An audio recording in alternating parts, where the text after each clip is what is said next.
Mancano solo 2 giorni a Juventus-Inter, ci lasciamo alle spalle un'altra sosta per le nazionali e rivedremo in campo l'Inter di Christian Chivu in una delle trasferte più ostiche in casa della Juventus a Torino, in uno degli stadi più complicati, ecco, storicamente per la nostra Inter. Rivedremo appunto la squadra di Chivu in campo sabato alle 18 nella gara valida per la terza giornata di Serie A, una gara che insomma ci porta con sé tanti punti interrogativi ai quali dare delle risposte, e per farlo oggi, amiche e amici nerazzurri, in questo contenuto ho portato un aiuto diciamo molto, molto valido che, come dico sempre, non ha bisogno di presentazioni, quindi lo faccio entrare immediatamente perché con me oggi qui con voi c'è Gianluca Rossi. Ciao Gian, ben ritrovato. Ciao, ciao Romina, ciao, buongiorno, salve a tutti, ciao, ciao, ciao, eccomi qua. E allora Gian, dicevo 2 giorni a Juventus-Inter, partiamo subito con una partita che appunto dalla quale in molti anzi si aspettano delle risposte. L'Inter è partita carica con la prima contro il Torino in casa, un 5-0, è arrivato poi il passo falso contro l'Udinese nella seconda giornata sempre tra le mura di San Siro, ed è bastato appunto quel risultato lì per far tornare un po' di dubbi che forse si erano alimentati anche durante la sessione di mercato. Quindi prima di andare al campo io parto dal clima, parto dagli umori, soprattutto relativamente ai tifosi nerazzurri, però voglio sapere anche il tuo umore, cioè come arrivi a questa partita, che sensazioni ti porti dietro dopo quello che hai visto nelle prime 2 giornate e anche un po' dopo quello che hai visto in giro per il mondo, in giro per l'Europa, con le prestazioni dei nerazzurri con le proprie nazionali. Allora, cercherò di essere breve perché il discorso è ovviamente molto lungo. Allora, diciamo subito che se le due partite fossero state invertite, perché io conosco un sacco di allenatori, insomma, sono quasi 40 anni che faccio questo mestiere, che dicevano sempre: mamma mia, guai a perdere prima di una sosta, guai a perdere prima delle vacanze di Natale, perché poi sono 2 settimane di passione in cui l'ambiente si accartoccia su se stesso. Siccome il tifoso ha questo grande limite generico che guarda sempre l'ultima cosa che accade, non è che fa un discorso, un po' anche sull'anno scorso, no? C'è stato un percorso che ha portato la squadra ad essere comunque terza nel ranking europea, ad arrivare in ogni caso seconda in campionato, in finale di Champions, però ovviamente si guarda il fatto che sei rimasto col pugno di mosche in mano.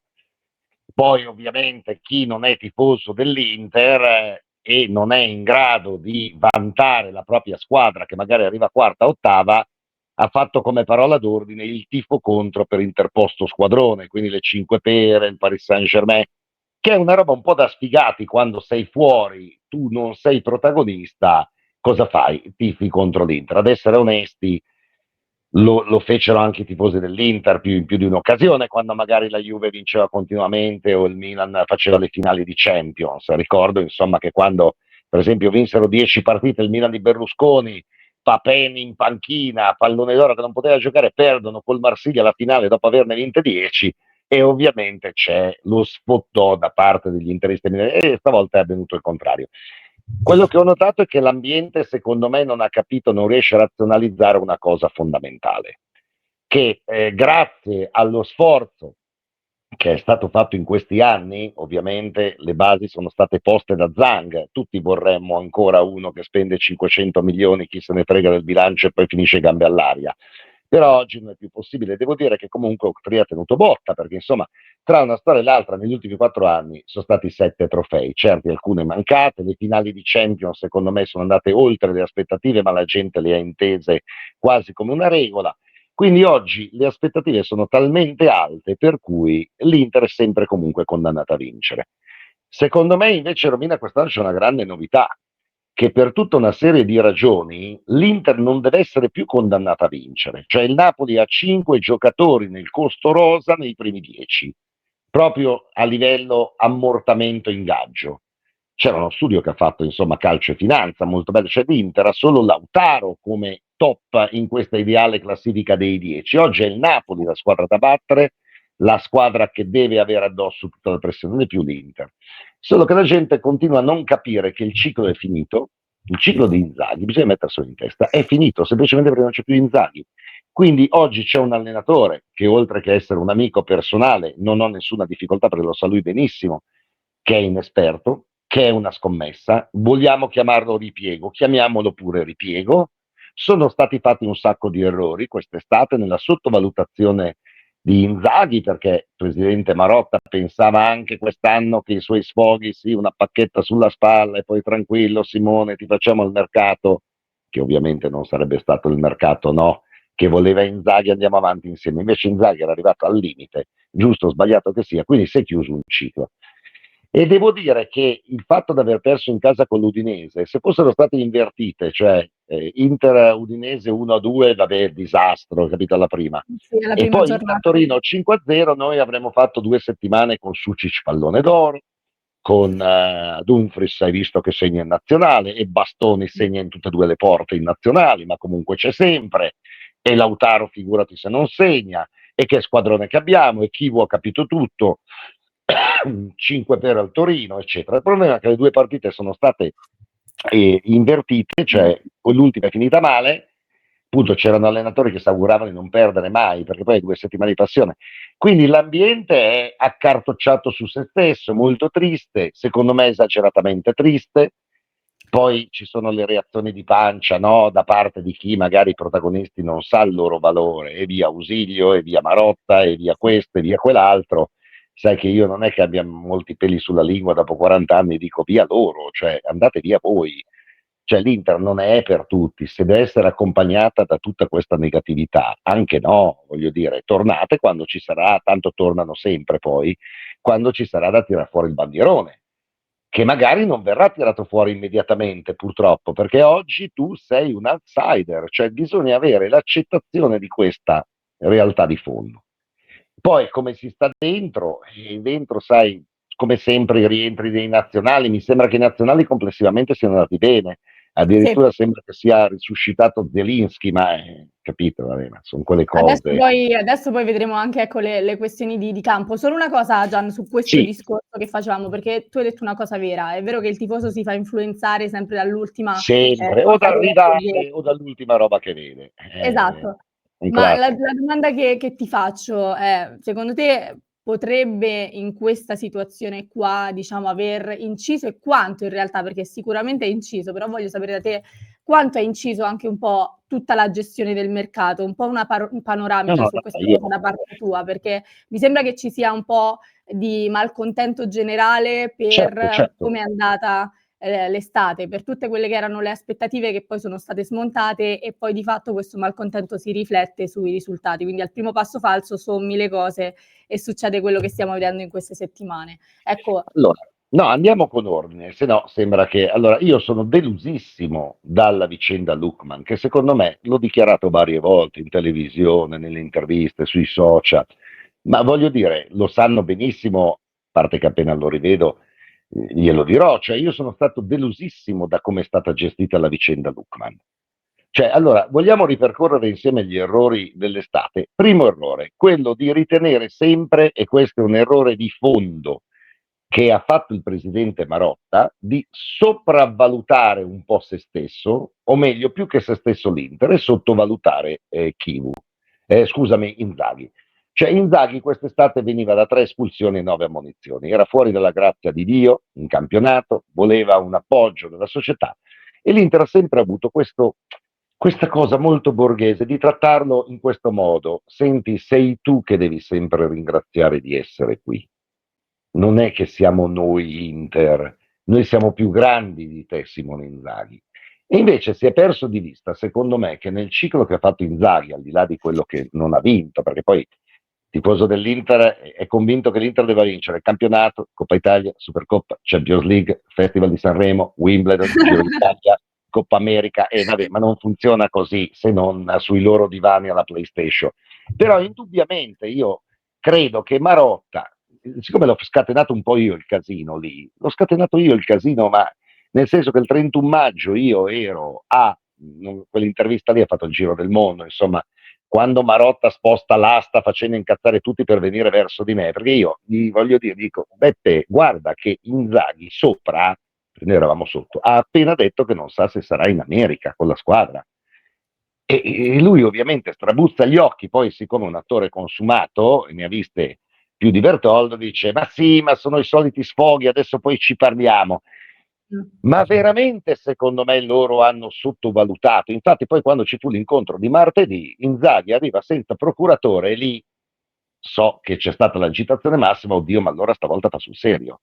Perché tutti gli anni Inzaghi veniva qui a dire ma io porto trofei, aumento valori dei giocatori e voi mi prendete sempre i parametri zero. Sì, sì, Simone, stai tranquillo, quest'anno ti... E lo facevano fesso ogni volta. Stavolta, tra l'altro, quei 50 milioni lì per 2 anni che gli davano, insomma, non ce l'ha fatta più. E quindi, prima sottovalutazione. La seconda sottovalutazione è stato il panico. Piero Ausilio che corre a Londra, convinto che basta parlare con Fabregas e Fabregas ti dice di sì. E Fabregas, secondo me, aveva detto anche di sì, perché quando ti passa una grande squadra nessuno dice di no, ma questo vale per Milan e Juve. Il problema è che la proprietà del Como è una proprietà che ti dice guarda che noi siamo in grado di spendere più di quanto potrebbe spenderti l'Inter per fare il mercato. Esattamente. E allora Fabregas ha detto vabbè, diciamo che per il momento mi conviene restare qui. E da lì, a questo punto, io non credo a Vieira, onestamente non credo che abbiano... Poi in quel momento di panico, quando uno si impanica le telefonate le può fare, ma la gente scambia sempre una telefonata, un sondaggio per una trattativa. Poi allora si è andati su Kivu, che in fondo ha questo DNA nerazzurro, ma è sicuramente un ripiego. Quindi primo errore. Secondo errore, per farti perdonare al volo questa cosa qua della sottovalutazione, ti sei fidato, secondo me, esageratamente della RUF, l'agenzia di Lukman, che ti ha detto tranquillo, ci pensiamo noi, lui ha una promessa, lo portiamo in rottura, il valore è 40, ha detto che già l'anno scorso l'hanno tenuto qua a forza. E l'Inter lì non doveva continuare a comunicare, a dire allora abbiamo offerto 40, poi sono diventate 40, 50, non li aveva ormai offerti. Già aveva ottenuto da Octree questo bonus incredibile a spendere 40 solo per un giocatore. E ragazzi, poi l'Atalanta ha tenuto duro e è finita come è finita. Io sono molto deluso da come è stata, lo dico, da come è stata gestita la vicenda Lukman e la vicenda Inzaghi, perché tu avevi il tempo, secondo me, ma a Inzaghi non gli Esatto. credevano mai. Ogni volta si lamentavano e non gli credevano mai. Più che altro L'ultima la cosa, sensazione vai, vai, vai. no, l'ultima cosa che è fondamentale, perché io capisco che la gente non capisce l'americano. Ragazzi, l'americano io sarà che ho i parenti là e ogni tanto cioè, non riusciamo a capirci. L'americano è fatto in maniera molto difficile per noi. Marotta è andato là col cappellino in mano per 3 volte a dirgli c'è un giocatore che può far fare un salto di qualità enorme a questa squadra e anche ai vostri profitti. Questo giocatore si chiama Demola Lukman. Ci vogliono 40 milioni. Lo so, non è un ragazzino scolaro con la cartella che potete rivendere a 28 anni, però ragazzi c'è un giocatore che ci cambia la storia, si chiama Demola Lukman. E Octree ha detto, vabbè, se ci dici che c'è un giocatore che ci cambia la storia, va bene, 40 te li diamo. Addirittura è riuscito a ottenerne 42 perché i 3 di bonus in realtà erano, meglio che non parliamo dei bonus perché erano talmente impraticabili che è meglio dire che l'Inter abbia offerto 42. Quando l'Atalanta dice di no, e Marotta prova a dire guardate, non ce lo danno, allora posso spostare. No, l'americano ti dice scusa, adesso mi vieni a raccontare che non c'è solo questo giocatore, ma ce ne sono altri 3 o 4 che ci cambiano la vita. No, i 40 erano per Lukman. Se vuoi prenderne altri, devi fare di necessità virtù, devi farti il tesoretto. Per questo non ci sono mai stati i 40 per Leoni. Poi vabbè, la vicenda con E viaggia su binari diversi, più romani, più la Roma, la tirata, sta roba qua, me la chiusura. E quindi in Italia nessuno spende 40 milioni per uno di 18 anni, che adesso sta facendo panchina, credo che l'ultimo non è stato neanche convocato. Cioè lì Sì, gioca ma lì Mandichetto. diciamo che all'estero hanno questa tendenza di pagare un po' più le aspettative su un giocatore, non so come Sì, spiegarti, ma però mentre in Italia però vorresti già vedere qualcosa di non spenderesti mai 40 milioni per un no, giocatore così giovane, senza infatti. esperienza, e io sarei anche d'accordo su questo. Ma sai, non l'ha fatto l'Inter, non l'ha fatto la Juve, non l'ha fatto il Milan, cioè io quando parlo con gli operatori di mercato, con i dirigenti, mi dicono guarda, 40 milioni, perché poi sono 40 tra una storia e l'altra, sì, possono essere 36, per uno di 18 anni non li spende nessuno, paura, mancanza di coraggio, perché se poi ti finisce in panchina, perché giustamente deve crescere in panchina, ti fanno un mazzo così in Italia, noi della stampa, tutti, perché hai speso 40 milioni per uno di 18 anni. Quindi 40 milioni per uno di 18 anni di Italia. Ma ricordate il caso Casadei? Cioè, ma quando è andato via Casadei c'era gente qua che si strappava le vesti, cioè è Sì, sì, sì. andato nella squadra B del Chelsea, adesso Leoni non ha ancora giocato, cioè gioca Van Dijk, non so come dire, cioè magari si farà un anno in panca, poi andrà nella squadra B, che ne so io, del Liverpool, e loro possono, noi non possiamo fare queste cose, mancanza di coraggio, ma più che altro non puoi mettere una cifra del genere su uno che a 18 anni tu non puoi ancora dire che diventerà un fenomeno. Anche qua, Pio di qui, Pio di là, ma figuratevi se io non sono contento, ma noi non possiamo dire oggi che Pio Esposito, che è un predestinato sicuramente, visto che abbiamo appena visto Bonazzoli, io le stesse cose che si dicono su Pio le sentivo su Bonazzoli, le sentivo su Matteo Momentè, su un sacco di altri giocatori. La verità è che dopo Balotelli, lasciamo perdere la Mm. testa che aveva, non c'è stato nessun diciottenne in grado di giocare in prima squadra dell'Inter, ma non per cattiveria, perché non poteva essere di livello. Adesso auguriamoci che Pio lo sia. Quindi vedi che c'è stato, non è che non lesino critiche. L'ultima cosa che mi permetto di dire, fanno tutti i fenomeni, Mattare vende di qui, vende di là. Ragazzi, alla fine i Benasser, gli Aduri che guadagnano 4 milioni, non li vendi. Vendi Okafor che guadagna 1,8 milioni. All'Inter c'è gente, Zelinski, Cialanoglu, che costa 6 milioni, 7 all'ordo, ragazzi, ma non li vende neanche Dio, tant'è che gli arabi cercano ausilio comunque. È talmente poco capace ausilio, a me fa imbestialire sta cosa che quando le cose vanno bene sono tutti lì Piero di qui, Piero di là, Piero di su, Piero di giù. Infatti ho Lo fatto so. una storia su questa cosa qua. Io Ausilio in 40 anni l'ho chiamato 3 volte. Forse, perché non sono mercatista. Mi sono permesso di dire, certo che capisco che Piero Ausilio potrebbe andare via dal fatto che molti che erano lì, Piero, mi dici, Piero, di qua lo stanno scaricando. Guarda, io questa storia non gliel'ho neanche mandata. So solo che Mm. lui di una notte mi ha scritto, si vede che gliel'hanno detto, grazie. Ma qui non è questione cioè, si dà la colpa ad Ausilio dell'incapacità di vendere gente che, giusto, sbagliato all'epoca, ma volevi vincere, volevi la squadra all'Instant Team, gli hai dato 4 milioni di ingaggio. Nessuno, la Juve sono 3 anni che prova a vendere Vlahovic, cioè quando uno ha quegli stipendi lì, non ce la fai a venderli. Okafor sono capace di venderlo anch'io, ragazzi. Okafor, Zaleschi, che aveva uno stipendio normale, è stato venduto anche da Dio. Cioè, siamo Sì. capaci tutti di vendere quelli che guadagnano 1,3 milioni, 1,4 milioni, 2 milioni. Prova a vendere uno che all'ordo costa 8 milioni. Infatti Abduri è lì, Origi non ho capito neanche che fine abbia fatto. Benasser sì, forse l'hanno prestato, ma il prestito, ragazzi, parliamoci chiaro, il prestito vuol dire che te lo trovi sul groppone tra un Esatto, anno. E esatto. cioè, sono capace anch'io. Il prestito, tra l'altro, contribuendo, se non mi hanno informato male, a parte dell'ingaggio, cose che fanno tutti i grandi club quando devono liberarsi di quelli che non hanno reso e guadagnano una cifra. Ecco. Senti Gian, ma visto che parli di prestito e visto che dobbiamo arrivare anche a quella parentesi lì, tra l'altro tu Sì, sei anche in tema perché sei in Francia, discorso Pavard-Akanji, voglio chiederti innanzitutto se secondo te è un upgrade, nel senso che tutti ci aspettavamo, in molti si aspettavano l'acquisto in difesa, forse senza sostituzione. Invece è arrivato questo nome, Akanji, che a me personalmente, devo dirti, piace molto, con l'uscita di Pavard in prestito, lo dicevamo al Marsiglia. Ecco, ti chiedo innanzitutto upgrade o no secondo te? E altra domanda, mi collego direttamente alla partita contro la Juventus perché questo è tema di dibattito, lo vedremo titolare subito sabato a Torino? ma io l'ho visto con la Svizzera, ragazzi, cioè è un giocatore, a parte velocissimo, perché qua sembra che se hai 30 anni sei un rincoglionito, sei vecchio, non so, io vedo la Croazia, ci sono Kramaric 34 anni, Perisic 38 anni che io pensavo fosse finito, questo continua a segnare.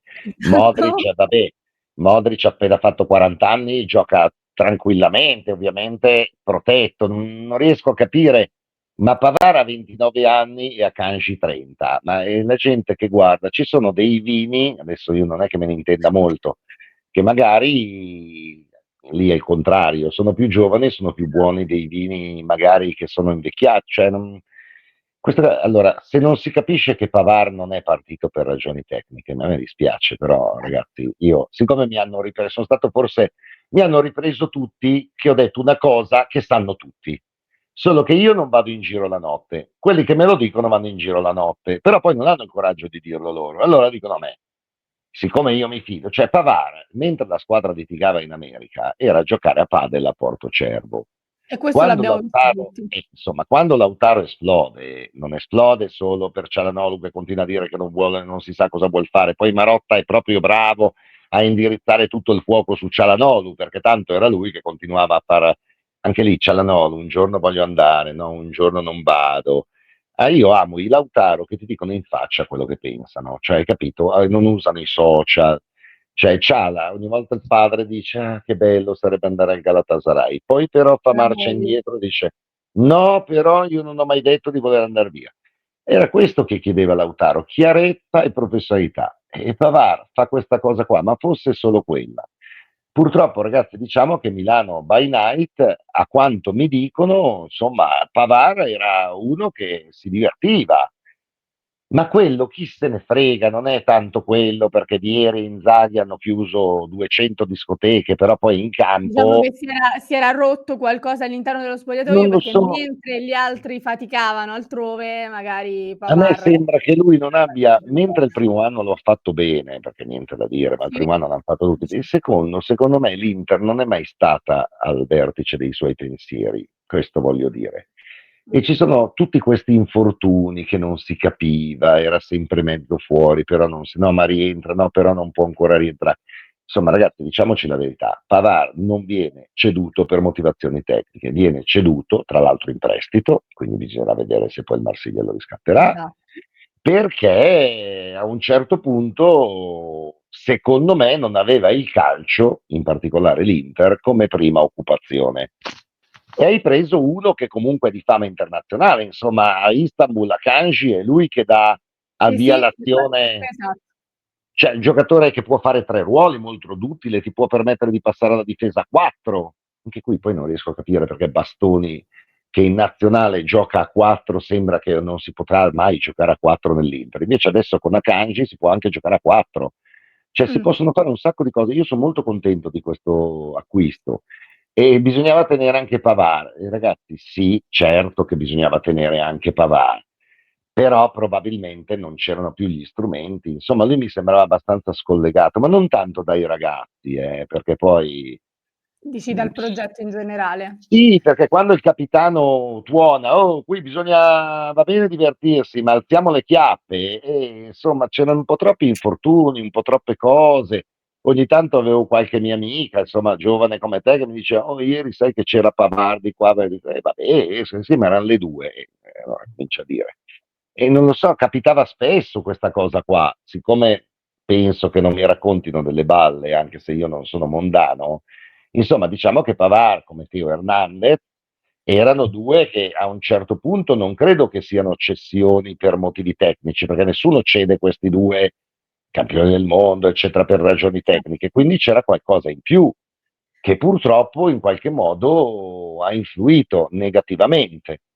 E questa è la grande. Visto che tu hai detto la spina attaccata, concentrazione sul progetto, Cialanoglu ce l'ha la spina attaccata sul progetto secondo Guarda, te? Cialanoglu è un grandissimo mistero, ma io lo dico volendogli bene, cioè non si riesce a capire, non è uno, io lo vedo un pochino, tra virgolette, bipolare, perché non è possibile, cioè lui è sempre stato un furbacchione, cioè lui è molto intelligente, parliamoci chiaro. Secondo me, adesso dico una cosa che pochi forse hanno notato, Cialanoglu non vuole andare via, secondo me, per questo straordinario amore per il Galatasaray o perché non si trova più bene all'Inter. Cialanoglu per la prima volta si è anche spaventato, ha accumulato una serie di infortuni che gli hanno fatto venire il dubbio che forse fare quel ruolo che fa, che adesso però magari con chi uno non farà più, di interruzione, costruzione, eccetera, comincia il suo fisico a presentargli il conto. Non so come dire. Mh. Cioè Cialanoglu secondo me è il primo ad aver capito, proprio perché è intelligente, che rischia di esporsi di nuovo con i ritmi che ci sono ogni 3 giorni, eccetera, a nuovi infortuni. Quindi secondo me l'idea di andare là era anche per trovare un campionato un po' più tranquillo, con meno pressioni, dove gli avrebbero chiesto meno, perché già lui è un idolo, nato a Mannheim, insomma poteva scegliere la nazionale tedesca, ha scelto la nazionale turca, cioè è un idolo là. Quindi secondo me lui ha cominciato a rendersi conto che in un 3-5-2 tutte le cose che chiedono a lui l'anno scorso a un certo punto non è riuscito più a farle, ma per limiti fisici. Ecco, ci sono giocatori che magari hanno 38 anni, vedi Dzeko, eccetera, ma fanno un ruolo magari meno dispendioso. Cialanoglu fa un ruolo, lo riconosco, molto E molto quindi dispendioso. quest'anno dobbiamo preoccuparci del No, rendimento di no, Cialanoglu? allora la cosa buona è che non farà più il ruolo che gli chiedeva Inzaghi. Cioè, lui quest'anno non c'è Sucic, lui quest'anno può essere anche un'alternativa, può tornare a fare la mezzala, cioè secondo me il regista, l'anima, il metronomo, interdizione, costruzione, tutti i corner, tutte le punizioni, non lo fa. Cioè, nel senso che quest'anno ci sono alternative diverse.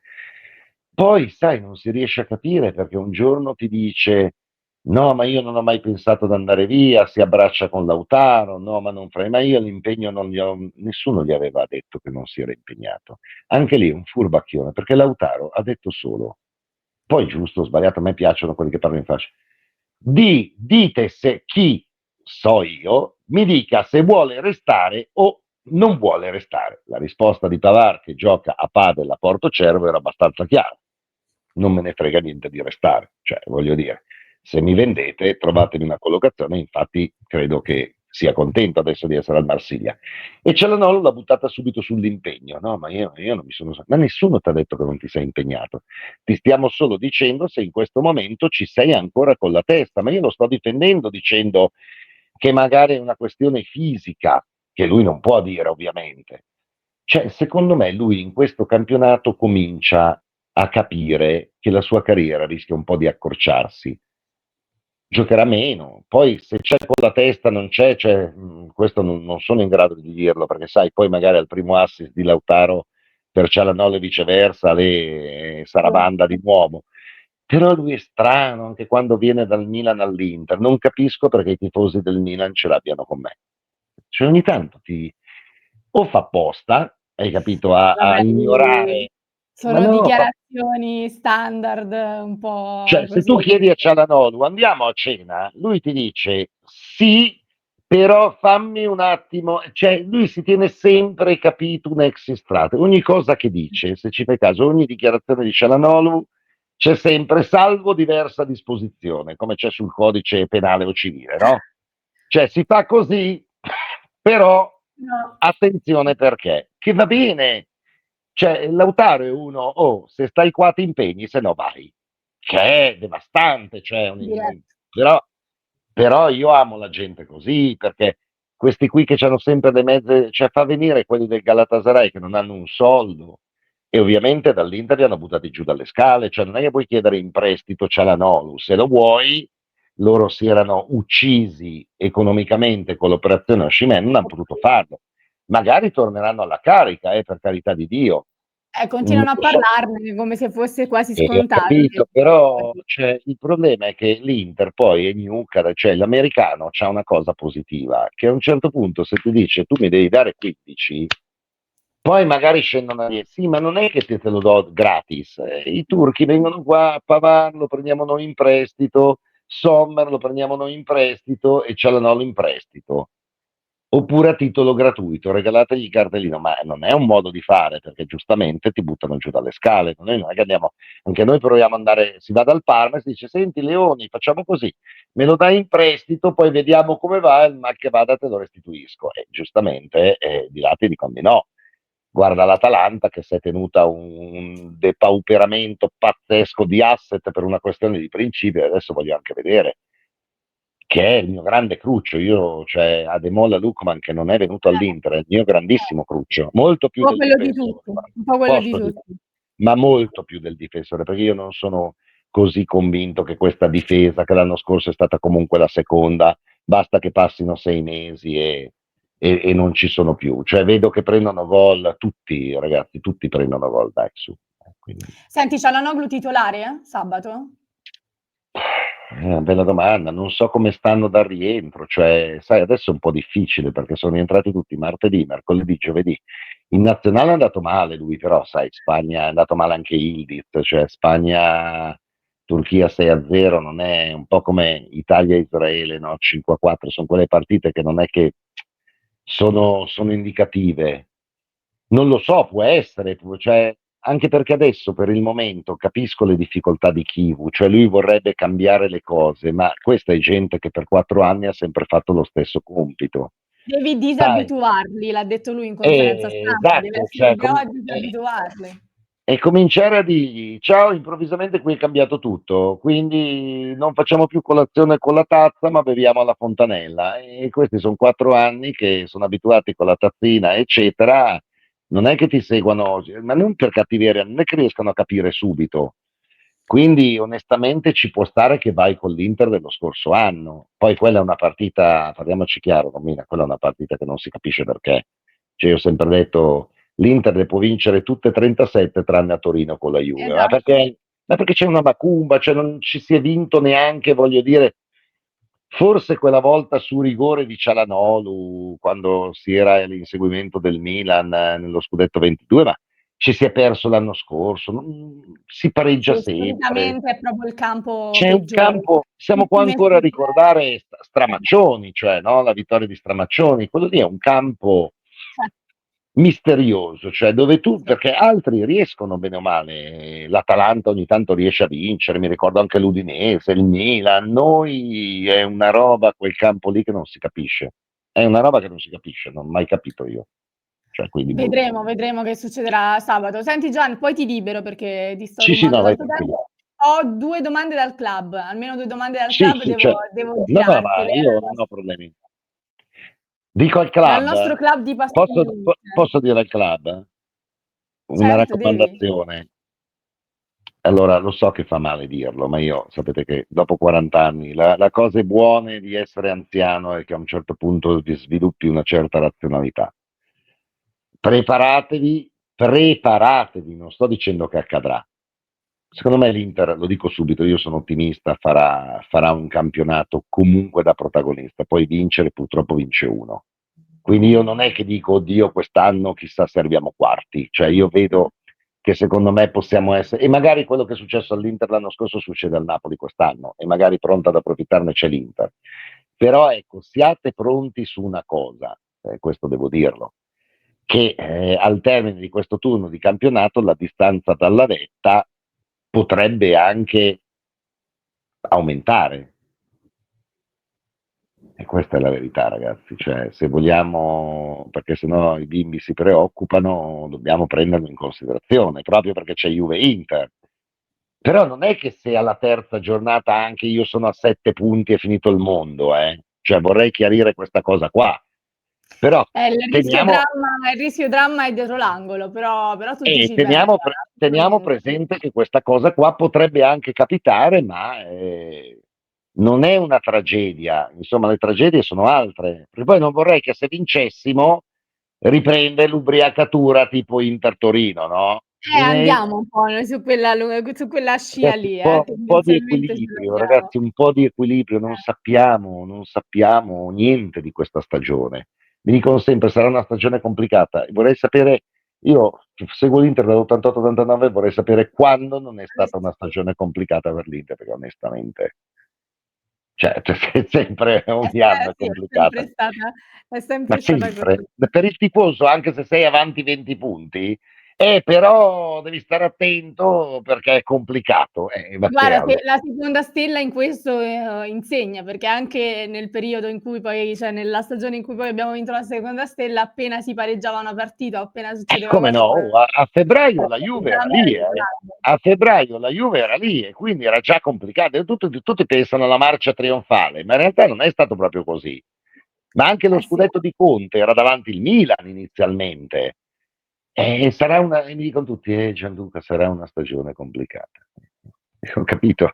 Come Io non tutte, me ne ricordo, tutte le altre. sai quelle frasi tipo una volta qui era tutta campagna, quelle frasi d'ascensore, no? Non ci sono più le Sì, mezze sì, sì. stagioni e sarà una stagione complicata. E io dico con un altro cavallo di battaglia e in qualche modo faremo. E che cosa ti devo dire? Cioè, non so io. Assolutamente. Eh. Senti Gian, dicevo un paio di domande dal nostro club di Passione Inter e poi ti lascio Sì? andare. Allora ti faccio questa di Christian, che secondo me a te un po', Mi fa ti arrabbiare, scaverà. dici. Mm.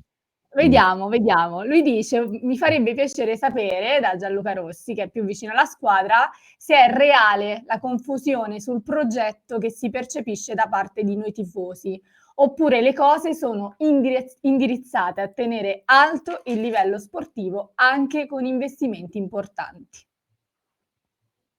Ma, ma Christian, c'è confusione, cioè non è che sto qui a fare il pompiere.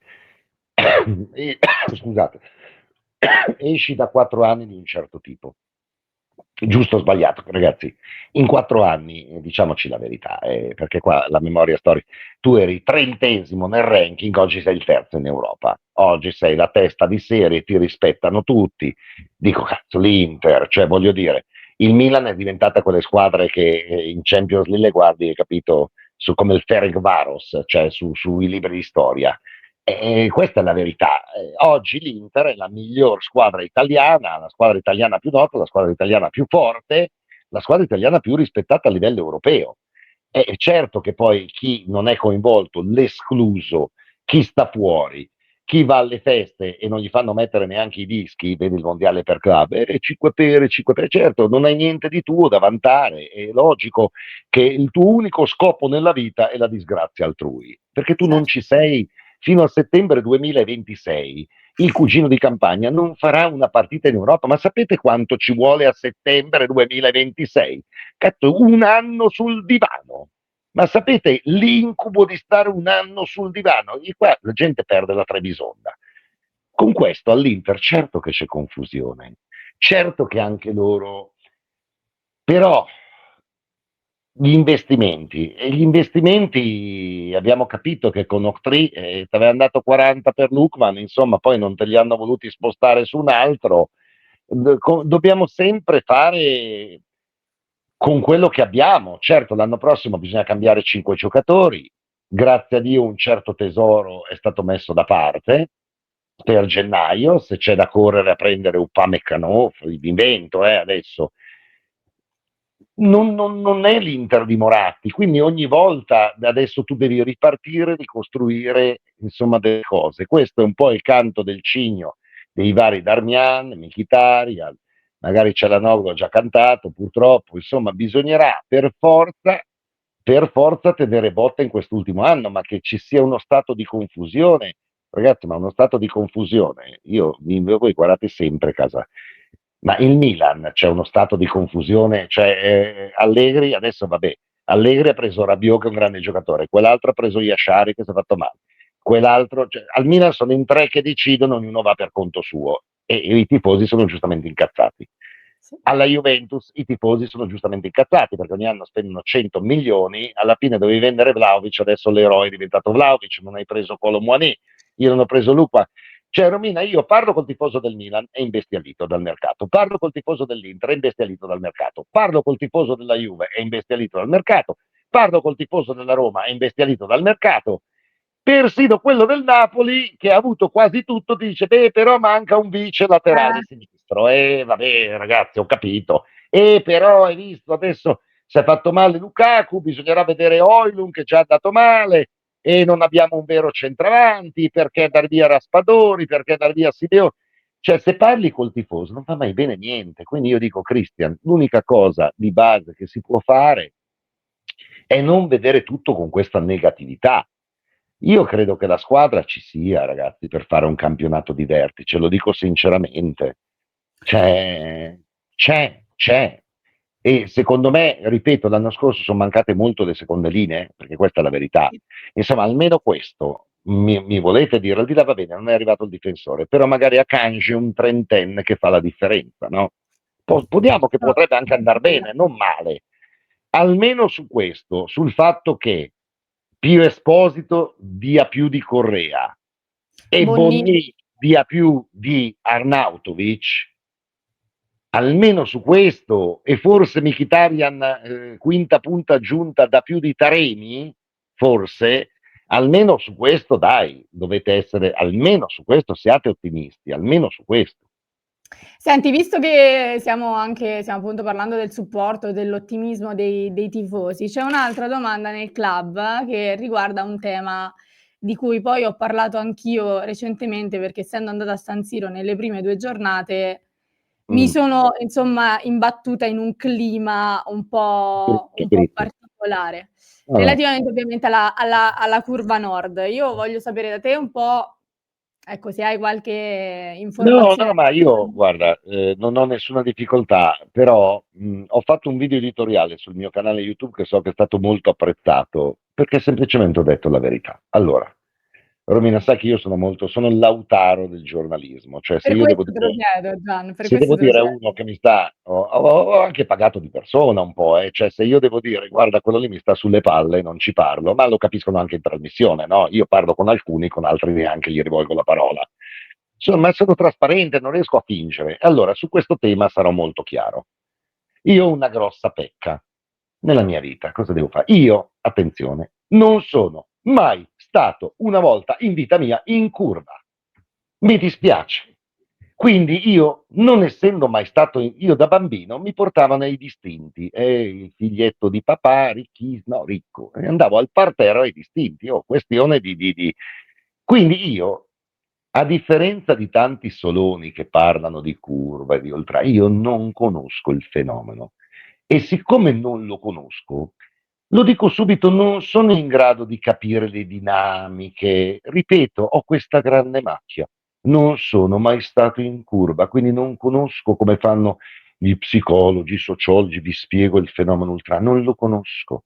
Ho un sacco di amici che ci vanno, alcune cose le capisco, altre onestamente non le comprendo, però solo una cosa dico, in una città civile, ma questo lo dico avendo fatto il giornalista anche di news, è normale che se a un certo punto si finisce a coltellate e a rivoltellate, lo Stato interviene a gamba tesa. Perché se voi parlate con i miei parenti in America, ecco, non avete neanche idea di che cosa voglia dire intervenire a gamba tesa. Però riconosco che lo Stato è intervenuto in maniera molto violenta su questa cosa qua, buttando di mezzo un sacco di gente che non c'entra niente. Però, quando si tira troppo la corda, purtroppo non è che lo Stato può star lì a citofonare, ah, ma tu sei una brava persona, vieni in curva con la tua figlioletta, prego.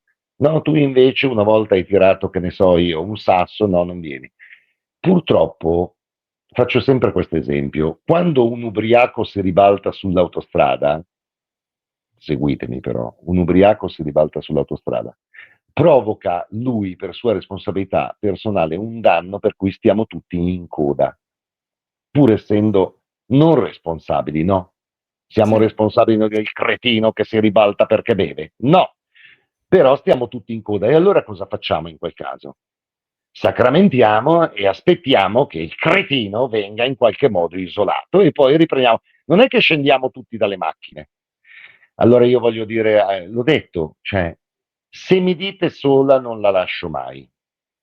Se mi dite che l'Inter viene prima di tutto, cazzo ragazzi, avete capito che è stato un intervento di emergenza e come tutti gli interventi di emergenza sempre ci va di mezzo chi non c'entra niente da sempre. Allora io non conosco le dinamiche, ho detto questo nel video editoriale, non potete portare l'asta, il tamburo, non lo so, però è triste non avervi, io lo Ah, riconosco. È triste perché io a Monaco, la finale, il PSG è di là in quattro con la bandierina, devi essere anche capace, devi anche sentirlo come passione, cioè il coro. Lo dico io, ho vissuto 40 anni di coreografie meravigliose, per me lo spettacolo dei derby era ancora prima che io a cui studio voi stadio raccontavamo le coreografie di qua certo. e di là. Quindi figuratevi se io non mi rendo conto che a Monaco c'eravamo quattro, eravamo, io ero in tribuna stampa, poi cioè, erano in quattro con la bandierina per tutti i chilometri che ho fatto, cioè una vergogna, cioè, ma non è il loro mestiere, ma ci vuole, ma io lo riconosco, ci vuole talento, ci vuole passione, cioè è una clac, voglio dire, non è che è facile. Allora io dico, siccome siamo arrivati a questo punto, la situazione è ovviamente temporanea, Fare adesso la sfida tra potentati, siccome lo Stato non ascolta noi che siamo delle brave persone, allora tutti fuori. Vabbè, ognuno, ragazzi, abbiamo vinto uno scudetto col Covid, Io c'ero, abbiamo vinto uno scudetto a porte chiuse. Quindi il tifo è Questo è fondamentale. vero. Però, santo Dio, cioè, cercate, secondo me, un compromesso che può essere: non lasciamo sola questa squadra in questo momento qui e diamoci un po' di tempo. Poi, se tra un po' di tempo lo Stato è ancora lì col fucile punta, ma ripeto, ragazzi, ma quando finiscono le cose a coltellate, a rivoltellate, ma a me mi sembra ogni tanto, ma è normale che, ma lo Stato interviene e non interviene, scusi, permesso, col fioretto. Ah no, ma lei per carità, lei è un Gabbatese. curvaiolo bravissimo. Che simpatico curvaiolo lei. E tu, cioè, purtroppo lì vanno giù, hai capito, col napalm. E non è che se metti Napalm contro Napalm arrivi dovunque, anche perché, ragazzi, alla fine, ripeto, chi ci perde, continua a dirlo, è l'Inter.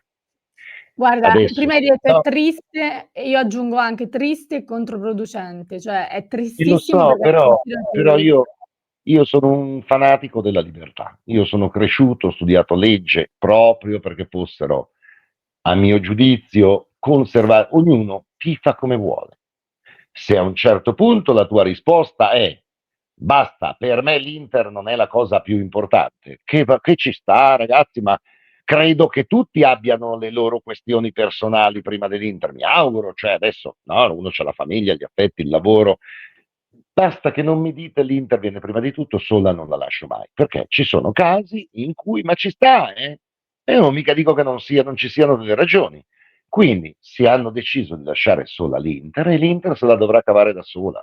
Ragazzi, cioè, io mi auguro sempre che si riesca a capire che in questo momento, se anche venite dentro e fate quel sostegno di cui solo voi siete capaci, ne gioverebbe la squadra.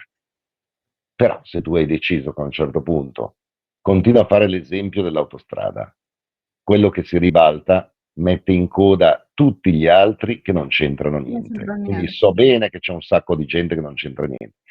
Ma siccome credo che sia una situazione temporanea, la risposta muro contro muro va bene, cioè io va bene, decido di fare io, ripeto, non sono mai stato in curva, ho questa macchia, quindi ma tu non conosci le dinamiche, non portare il simbolo, non portare lo striscione, non portare il tamburo.